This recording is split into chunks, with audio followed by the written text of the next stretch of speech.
Hey, how you doing? This is Coach Carvel Bailey, and in today's video, I want to just talk about, are your athletes' affairs in order? Are your athletes' affairs in order? So real quick, here's what I mean. Lots and lots of parents like yourself want for your athlete to be able to get exposure, to be able to get seen, to be able to have coaches talking to them, calling them, texting them, whatever that may be. But when that opportunity arises, is your athlete's affairs in order?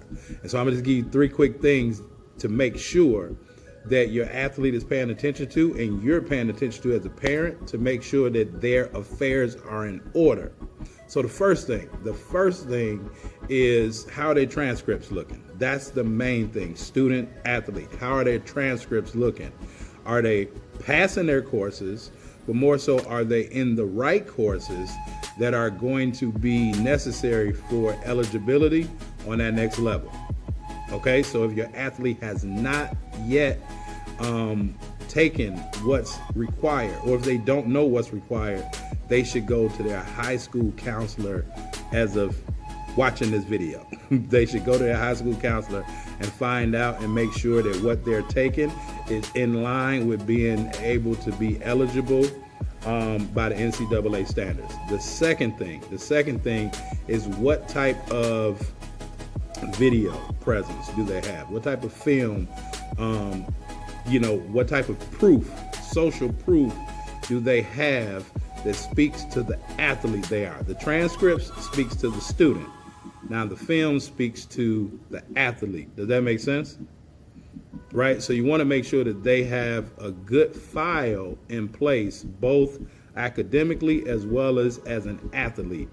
And then the third thing, and I've gone into it before. Go back and check out my video some time ago where I talk about mixtapes or highlight tapes. Know the difference in the two and make sure that the music is respectable or nobody will listen to it, right? And the third thing, and one of the biggest things that most parents don't even understand that exists, like adults may have social security numbers, right? Or if they have a business, you may have like a business FEIN number, right? That highlights you as the person or the business.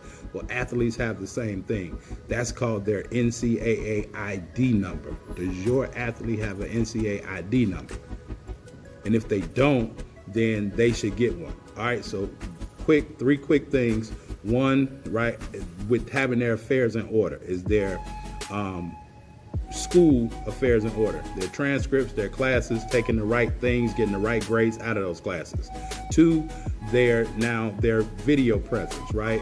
What social proof do they have of them in action, demonstrating the things that they say that they can do, the things that you would want coaches to be able to then start recruiting your athlete for. And then the third thing, make sure you have that NCAA ID number, because without that, it's almost like you don't even exist, or your athlete don't even exist. All right, so those are the 3 things. If you need help with identifying those 3 things, or being able to have resources for those 3 things and putting those 3 things into play, so that your athlete not only becomes more recruitable, but is able to get more exposure and is able to bring from within that thing that's in them and bring it out and be able to show the world that they too are capable of playing on that next level. All right, if you haven't had a chance to check out my free case study video, go check that out at BeTheRightRecruit.com, BeTheRightRecruit.com, and I'll talk to you all a little bit later on. Coach Bailey, peace.